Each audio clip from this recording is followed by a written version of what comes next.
ഇന്ന് തന്നെ ഡൗൺലോഡ് ചെയ്യൂ. കാണൂ നിങ്ങളുടെ ഫേവറേറ്റ് ഷോസ്. ആൾക്കാരെ എങ്ങനെയാടാ വേദന സഹിക്കുന്നേ? എല്ലാ വേദനയ്ക്കും അപ്പുറത്ത് നല്ലൊരു കാര്യം വരാനുണ്ടെന്നുള്ള പ്രതീക്ഷയില്. അവളും അങ്ങനെ തന്നെയായിരിക്കും. എത്ര കരഞ്ഞു വിളിച്ചാലും അവളുടെ ഭഗവാനും അവളുടെ ഭർത്താവും രണ്ടുപേരും അവളെ കൈവിടില്ല എന്നുള്ള വിശ്വാസം അവക്കുണ്ടായിരിക്കും. എന്നിട്ട് അതൊന്ന് തുറന്നു പറഞ്ഞിരുന്നെങ്കിൽ ഞാനിങ്ങനെ ഉരുകണ്ടല്ലോ. പോട്ടെ, കമ്പനി കാര്യങ്ങളൊക്കെ നന്നായിട്ട് നോക്കണം. നിന്റെ പെരുമാറ്റത്തില് ഒരു മാറ്റവും വരാൻ പാടില്ല. ഇപ്പൊ വേണ്ടത് അവക്കല്പസമയം കൊടുക്കുക എന്നതാ. എന്റെ മോന് അതിന് സാധിക്കണം. നീ ഇങ്ങനെ വിഷമിച്ചിരിക്കുന്നത് കാണാൻ ഒരു രസവും ഇല്ലടാ. മുത്തശ്ശിക്ക് നിന്നെ പഴയതുപോലെ കാണാനാ ഇഷ്ടം. പൊട്ടിച്ചിരിച്ചും പൊട്ടിത്തെറിച്ചും നടക്കുന്ന എന്റെ വരുണിന് എല്ലാം ശരിയാവൂടാ.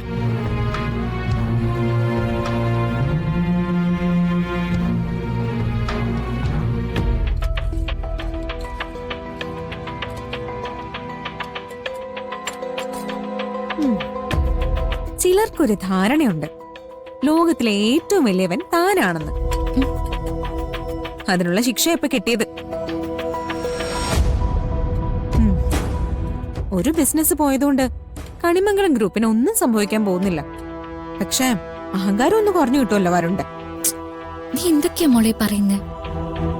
വരുൺ നിന്റെ മുന്നിൽ തോൽക്കാൻ നീ ആഗ്രഹിച്ചോ? പക്ഷെ മറ്റുള്ളവരുടെ മുന്നിൽ വരുൺ തോൽക്കാൻ ആഗ്രഹിക്കുന്നൊന്നും ശരിയല്ല.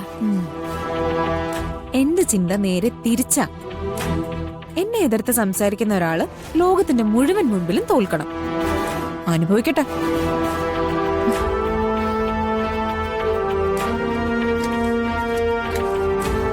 മോളെ പ്രിയങ്കേ, നീ വരുണിനോട് സംസാരിച്ചോ? ഇല്ലമ്മേ, വരുണെന്തോ തിരക്കില്ല. അവന് നല്ല വിഷമമുണ്ട്.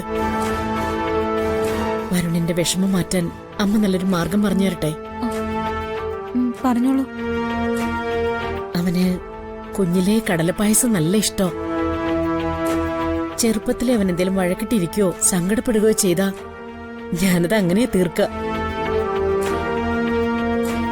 ഇന്നത്തെ അവന്റെ സങ്കടം അങ്ങനെ തീരുമെന്ന് നമുക്ക് നോക്കാം. മോൾക്ക് കടലപ്പായസം വെക്കാൻ അറിയൂ? പിന്നെ നന്നായിട്ടറിയാം. ആഹാ, എന്നാ മോള് വേഗം ഉണ്ടാക്ക്. അത് കഴിഞ്ഞ് അച്ഛനും മോനും തമ്മിലുള്ള പിണക്കമൊക്കെ ഞാൻ പറഞ്ഞു തീർത്തോളാം. ശരി അമ്മ.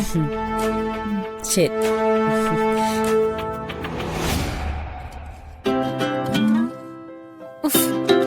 ഓരോരോ ശീലങ്ങളും.